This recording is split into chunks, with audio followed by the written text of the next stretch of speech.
അവ്യക്ത സന്ദേശം. ഇന്ന് പ്രിയപ്പെട്ട ബാബയുടെ അടുക്കൽ വതനത്തിൽ ഭോഗുമായി എത്തിച്ചേർന്നു. പോയതിനോടൊപ്പം ബാബയ്ക്ക് വിശേഷിച്ച് ഏതെല്ലാം സഹോദരീ സഹോദരന്മാരുടെ ഓർമ്മകൾ ഉണ്ടായിരുന്നുവോ അത് നൽകി. ഓർമ്മകൾ നൽകിയപ്പോൾ ആ സമയത്ത് ബാബ ഏതോ ചിന്തയിൽ ഇരിക്കുകയായിരുന്നു. ബാബ വളരെ ഗഹനമായ ചിന്തയിലായിരുന്നു. അപ്രകാരത്തിലാണ് ബാബയുടെ മുഖം കാണപ്പെട്ടത്. ഞാൻ ബാബയോട് പറഞ്ഞു, ബാബ, ഇന്ന് വിശേഷിച്ച് പല ആത്മാക്കളുടെയും ഓർമ്മകളുമായി വന്നിരിക്കുകയാണ്. എന്നാൽ അങ്ങ് വളരെ വിശേഷ രൂപത്തിൽ ഏത് കാര്യത്തെക്കുറിച്ചാണ് ചിന്തിച്ചു കൊണ്ടിരിക്കുന്നത്? അപ്പോൾ ബാബ പറഞ്ഞു, നോക്കൂ കുട്ടി, ഇന്ന് ബാബ വിശേഷിച്ച് ഉള്ളിൽ ഈ ഒരു കാര്യം ചിന്തിക്കുകയായിരുന്നു. പരംധാമത്തിൽ നിന്നും ആത്മാക്കൾ മുകളിൽ നിന്നും വളരെ വേഗത്തിൽ വന്നുകൊണ്ടിരിക്കുകയാണ്. ബാബ കുട്ടികളെ കൊണ്ടുപോകുന്നതിന് വേണ്ടിയുള്ള തയ്യാറെടുപ്പുകൾ ചെയ്യാൻ തക്കവണ്ണം ഇനി എപ്പോഴാണ് പരംധാമം ശൂന്യമാകുന്നത്? ഞാൻ ബാബയോട് പറഞ്ഞു, ബാബ, അങ്ങേക്ക് അറിയാവുന്നതാണല്ലോ എത്ര ആത്മാക്കൾ ഉണ്ടെന്നും ഇനി എത്ര പേർ ഉണ്ടെന്നും. ബാബ പറഞ്ഞു, ബാബയ്ക്ക് എല്ലാം അറിയാം, പക്ഷേ ബാബ പറയുന്നില്ല. ബാബയുടെ കാര്യം ഇതാണ്, വതനത്തിൽ നിന്നും ബട്ടൺ അമർത്തിയിരിക്കുകയാണ്. സമയമനുസരിച്ചും അവരുടെ പാർട്ട് അനുസരിച്ചും ആത്മാക്കൾ മുകളിൽ നിന്നും വന്നുകൊണ്ടിരിക്കുകയുമാണ്. അതിനാൽ ബാബ ഈ ദൃശ്യം നോക്കിക്കൊണ്ടിരിക്കുകയാണ്. ഈ ദൃശ്യം കാണിച്ചുകൊണ്ട് ബാബ ഈ ലോകത്തിലെ ദൃശ്യം എമർജ് ചെയ്തു. ബാബ കാണിച്ചു തന്നത് ഒരു മെഷീനാണ്. മെഷീനിൽ ചില വസ്തുക്കൾ ഇടുന്നു, ബട്ടൺ അമർത്തുന്നു. അപ്പോൾ അതിനോടൊപ്പം ഏതൊരു വസ്തുവാണോ വരേണ്ടത് അത് ഓട്ടോമാറ്റിക്കലി വന്നുകൊണ്ടിരിക്കുന്നു. ബാബ പറഞ്ഞു, അതിനാൽ ബാബയും ചിന്തിക്കുകയാണ്, ആത്മാക്കളുടെ വംശാവലി വൃക്ഷം ഏതൊന്നാണോ ഉണ്ടായിരിക്കുന്നത് അത് എപ്പോൾ ശൂന്യമാകും? ബാബ പറഞ്ഞു, അതിനാൽ ബാബയും വിശേഷിച്ച് തൻ്റെ കുട്ടികളെ കൊണ്ടുപോകുന്നതിനുള്ള തയ്യാറെടുപ്പിലാണ്. ഇന്ന് പ്രതിഭ ബഹൻ്റെയും മറ്റു പല ആത്മാക്കളുടെയും പിന്നെ ദിവസമനുസരിച്ച് നിർവേർ ഭായിയുടെയും ദിവസമായിരുന്നു. ഇത് ബാബയോട് പറഞ്ഞു. ബാബ അവരെയും എമർജ് ചെയ്തു.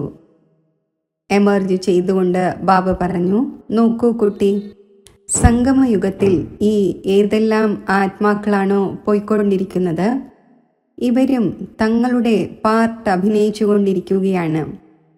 ആർക്ക് ഭാവിയിലേക്ക് വേണ്ടിയുള്ള നല്ലതിലും നല്ല പാർട്ട് അഭിനയിക്കേണ്ടതുണ്ട്.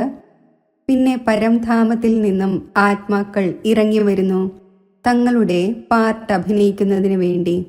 എന്നാൽ സംഗമയുഗി വിശേഷ ആത്മാക്കളായ നിങ്ങൾ വിശേഷ കാര്യത്തിനു വേണ്ടിയും വിശേഷ സേവനത്തിനു വേണ്ടിയും ബാബയുടെ സേവനത്തിൻ്റെ കാര്യത്തിൽ സഹായികളാകുന്നു. അങ്ങനെയുള്ള കുട്ടികളെ ബാബ വിശേഷിച്ച് ഈ സംഗമയുഗത്തിൽ വിശേഷിച്ച് ഏതെങ്കിലുമൊക്കെ ലോട്ടറി നൽകുന്നു. ഇന്ന് ബാബയുടെ സമീപത്ത് ധാരാളം വിശേഷ ആത്മാക്കൾ ഇരിക്കുന്നതായി തോന്നി. അവർ എമർജായിക്കൊണ്ടിരുന്നു. പിന്നെ ആർക്ക് നിമിത്തമായുള്ള ഭോഗായിരുന്നുവോ അവരോട് ബാബ പറഞ്ഞു, വരൂ കുട്ടികളെ, നിങ്ങൾക്ക് നിമിത്തമായി ഓർമ്മകളും ഭോഗും വന്നിരിക്കുകയാണ്. ബാബ പറഞ്ഞു, നോക്കൂ കുട്ടി, ലോകത്തിൽ ഭോഗ് അർപ്പിക്കുന്നു ദേവീ ദേവന്മാർക്ക് വേണ്ടി. അപ്പോൾ ചിലർ നാളികേരം കൊണ്ടുപോകുന്നു, ചിലർ ഫലങ്ങൾ കൊണ്ടുപോകുന്നു, ചിലർ പുഷ്പങ്ങൾ കൊണ്ടുപോകുന്നു, ചിലർ അഗർബത്തി കൊണ്ടുപോകുന്നു, ചിലർ ജലം കൊണ്ടുപോകുന്നു. ബാബ പറഞ്ഞു, ഇതേപോലെ ബാബയുടെ അടുത്തും ഭോഗിൻ്റെ രൂപത്തിൽ അനേകം കുട്ടികളുടെ ഓർമ്മകളുണ്ട്, സ്നേഹമുണ്ട്. ചില ആത്മാക്കളുടെ പരാതികളുമുണ്ട്. ഏതെങ്കിലും ആത്മാവ് ദേഹം വെടിയുകയാണെങ്കിൽ ഉള്ളിൽ പരാതി ഉണ്ടായിരിക്കുമല്ലോ. ബാബ പറഞ്ഞു, അതിനാൽ ബാബ ഇന്ന് ഈ ഭോഗിൻ്റെ താലത്തിലും പല ആത്മാക്കളുടെയും ഓർമ്മകൾ ഈ രീതിയിൽ നിറഞ്ഞിരിക്കുന്നത് കാണുന്നു. എന്നാൽ ബാബ പറഞ്ഞു, ഏതു പ്രകാരത്തിലുള്ള ഓർമ്മകൾ ആയിരുന്നാലും ബാബ തൻ്റെ കുട്ടികൾക്ക് വിശേഷിച്ച് സ്നേഹം നൽകി. ഓമനകളെ എന്ന് പറഞ്ഞുകൊണ്ട് വാത്സല്യം നൽകുന്നു, ഓർമ്മിക്കുന്നു, സ്നേഹം നൽകുന്നു. ഏതെല്ലാം ആത്മാക്കളാണോ ദേഹം വെടിഞ്ഞത്, ആരെല്ലാം പ്രതിയുള്ള ഭോഗായിരുന്നുവോ, ബാബ അവരെ വളരെ സ്നേഹത്തോടെ എമർജ് ചെയ്തു. സ്നേഹത്തോടെ അവരെ മധുബന്റെ ഭോഗ് സ്വീകരിപ്പിച്ചു. പിന്നെ ഏതെല്ലാം ആത്മാക്കൾ ഉണ്ടായിരുന്നുവോ എല്ലാവരും വളരെ സന്തുഷ്ടരായി കാണപ്പെട്ടു. ബാബ അവരെ നിറയ്ക്കുകയും തൃപ്തരാക്കുകയും ഓർമ്മകൾ നൽകുകയും ചെയ്തുകൊണ്ട് ബാബ അവരെ മെർജ് ആക്കി. പിന്നെ ബാബ സഹോദരി സഹോദരന്മാർക്ക് വളരെയധികം സ്നേഹസ്മരണകൾ നൽകി. എല്ലാവർക്കുമുള്ള ബാബയുടെ സ്നേഹസ്മരണകൾ സ്വീകരിച്ചുകൊണ്ട് താഴെ എത്തിച്ചേർന്നു. ഓം